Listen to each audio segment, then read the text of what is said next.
కొన్ని నవ్వులు తినేయాల. ఏమైంది మచ్చా ఇంత కోపంగా ఉండవా? అన్నిటి కారణం మా ఎన్నే. ఏమైంది? మా ఊదిన మాట తినేసి ఎక్కువ ఆస్తి కావాలన్నాడు. ఏం మా నాయనకు ఒకటి పుట్టిందా? నేను పుట్లా. నువ్వు తప్పు చేయను మచ్చా. మీ అన్నకంటే ముందు నువ్వే పుట్టేస్తుండాలా. అది నా చేతులు ఎక్కడ ఉంటుందిరా? ఎందుకు మచ్చా? మన నీ చేతులారా ఒకరితో గొడవ వేసుకున్నావు. వాడు కుక్కను కొట్టిన నేను. ఊళ్ళో వాళ్ళంతా చూస్తా ఉన్నారు. అప్పుడు నీ కోసం వచ్చి నీకు అడ్డుగా నిలబడింది ఎవరు? మీ అన్న. రక్త సంబంధం చాలా గొప్పది మచ్చా. ఆస్తి కోసం దాన్ని పోగొట్టుకోవద్దు. మీ మధ్య ఎన్ని గొడవలైనా ఉన్నాయి. ఇప్పుడు కూడా నీ మీద ఎవడైనా చేయేస్తే ముందొచ్చి నిలబడేది మీ అన్నే.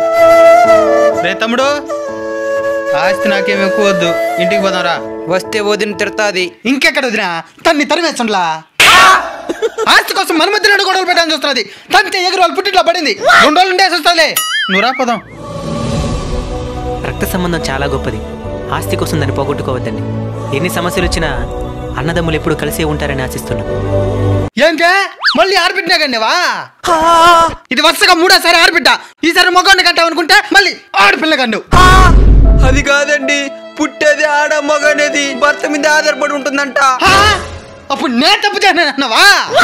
నేను ఒకటే కన్నేనా? ఇద్దరు కలిసే కదా కన్నింది. అల్లుడు అల్లుడు వారసుడు పుట్టాడా? వారసుడు పుట్ల వారసురాలు పుట్టినది. నేను ముందే చెప్పిన ఇద్దరు తాపేస్తానని.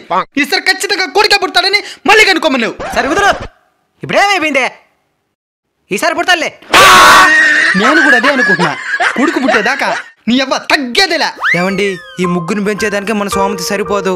నాకు కూడా ఆరోగ్యం బాగలేదండి. అల్లుడు ఆ బ్లడ్ చెప్తాది. నువ్వు కానీ కేంద్ర కానిచ్చేది. ఈడేమో తగ్గేది లేదంటాడు, ఓడేమో కాని అంటాడు. మిస్త్రీ ఆడుకున్నారా నన్న? కొడుకుల మీద ప్రేమతో ఆడబిడ్డల్ని తక్కువ చేయొద్దండి. ఎక్కువ సంతానానికి మీరు ఇబ్బంది పడద్దండి. దేశాన్ని ఇబ్బంది పెట్టద్దండి. ఏం మామ ఆస్తి పంపకాలంటే ఏడొచ్చి కూర్చోన్నావా? ఎక్కడ ఏమర్చేస్తారో అని భయంగా ఉంది మచ్చా. మీ అన్న ఏదైతే మొత్తం నాకే కావాలంటాడో అదే నాకు కావాలని చెప్పు. మీ అన్న ఏదైతే నాకు ఇది వద్దు అంటాడో అదే నాకు కూడా వద్దని చెప్పు. ఓ ఇంతే ఆస్తి పంపకాలా? పిలవరా పెద్ద మనిషిలే. పంచుతా సమానంగా పంచుతా. పెద్ద మనిషిని రా నేనా. తమ్ముడు, వాళ్ళ మాటలు వీళ్ళ మాటలు వినబాత. నా మాట నువ్వు బాగుపడతావు. అప్పు నువ్వు తీర్చలేవు తమ్ముడు. అప్పు మొత్తం నేనే తీర్చుకుంటా. ఏందా? ఆ కథనంతా జలదు. అప్పు మొత్తం నాకే కావాలా? ఏందిరా అప్పు మొత్తం నీకే కావాలంటున్నావా? సరే, నగలంతా నువ్వు ఎత్తుకునేసి అప్పు తీర్చే. నగల మొత్తం మనకి ఇచ్చేద్దాం అనుకున్నాడు. ఇప్పుడు చూడు, ఒక్క గ్రామ బంగారం కూడా వద్దు, మొత్తం నువ్వు ఎత్తుకో. రే, పొలాలైనా మొత్తం నువ్వు ఎత్తుకోరా. ఎట్రా బతుకుతావా? నేను కావాలంటే అట్ట పోతానా? ఏందే ఎవరిని అమర్దాం అనుకున్నావో? ఒకే ఒక గుంట కూడా తీసుకోను, మొత్తం నువ్వు ఎత్తుకో. మా అన్నకి రావాల్సినంత నేను ఎత్తుకునేనా? మా అన్న ఎట్టదా బతకపోతాడు? మామా, ఈ ప్రపంచంలో అన్నిటికన్నా ఈజీ పని ఏంది మామా? దొంగతనం చేసేది కదా. బయట దేశంలో దొంగతనం చేసిన పర్లా, మన దేశంలో చేసినామనుకో 10,000 ఎత్తుకుంటే 10 లక్షలు అని చెప్పేస్తారు. అప్పుడు నీ ఆస్తి అమ్మి వాళ్ళకి కట్టాల్సి వస్తుంది. వద్దు, దొంగతనం చాలా కష్టం. అయితే ఏంది ఈజీ పనే? రాజకీయం చేయడం. ఏంటా? మొత్తం మంచి పనులు చేసినామనుకో మన డబ్బే కదా మనకి పెడుతున్నది అంటారు. అదే మొత్తం ఏదో చేసినామనుకో ఇంకా సావలేదు నా బట్ట అంటారు.